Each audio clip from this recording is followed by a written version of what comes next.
po si Police Captain Juan Morales Jr. ng Nagilian Police Station, Baguio City Police Office, designated as Assistant Station Commander. Sa akin yung swim is napakalaking bagay. This is the reality of what we are, na dapat sino tayo individually and as a police officer. Para sa akin lang, ang ganda. It reminds me about myself, my responsibility being a created man, and towards my family, my obligation, being a true family man and a true man to my family. Kung anong dapat kong gawin para maiakay ko ang aking pamilya sa katotohanan. Sabi ko nga, laging nagkakaroon tayo ng swim, maraming binabasang verse ni Pastor, which is very important to us.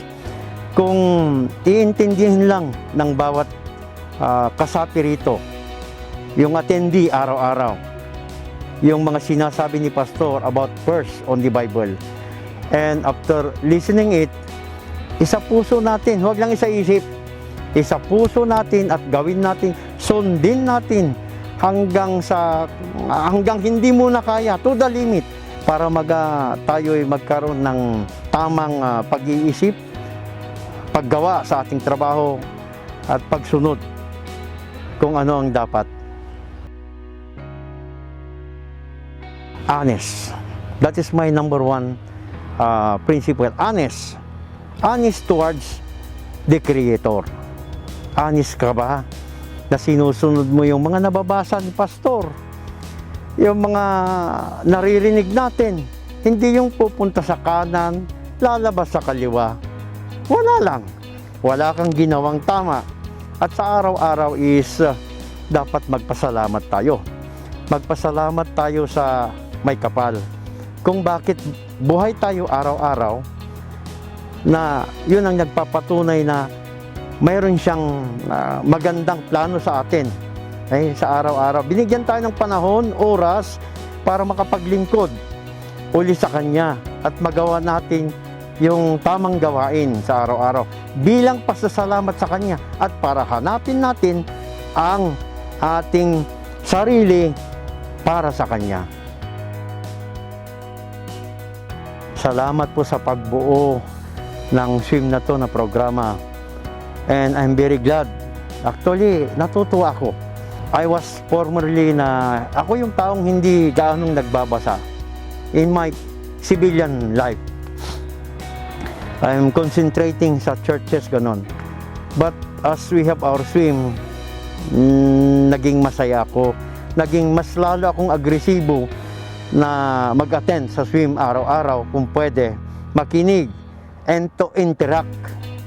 Likewise, also my point to share to my brothers in the PNP, being as one of the attendee, kung ano ang tama. I'm not saying that I'm the right one, no. Ang sa akin lang is doon ko hinuhugot sa binabasa ni Pastor, yung sinishare ko rin sa mga kapatid natin na mga pulis. And thank you again sa life coaches natin, sa mga hirap nila, sa araw-araw na energy nila. Hindi po namin kayang bayaran yan o kaya palitan. Ang sa amin lang ay ang kaya namin ibigay sa inyo ay yung prayer na sana malayo kayo sa kapahamakan at ilayo kayo sa kahit anumang any danger situation, and yung family ninyo maganda po sana ang kahinatnan, and likewise lahat po tayo the same situation would be. Sa mga kasama natin dyan sa organization o sa PNP, sana po sa akin bilang an individual brothers of yours in the organization, hopefully we could make this as a serious one.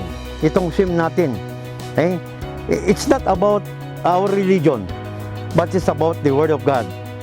The verse being read to us in the Bible na totoo yan. Yan ang dapat na gawin, sundin, at Yan ang magiging gabay natin sa ating pagsiservisyo sa PNP. In our daily lives, it must be covered with that verse daily. At bilang pasasalamat sa Kanya, para at the end of our time, kapag nawala na po tayo, bawat isa sa atin, sana makapiling natin siya. Again, I am Police Captain Juan Morales Jr. of Dinaguilian Police Station, Baguio City Police Office, and I am your brother's keeper.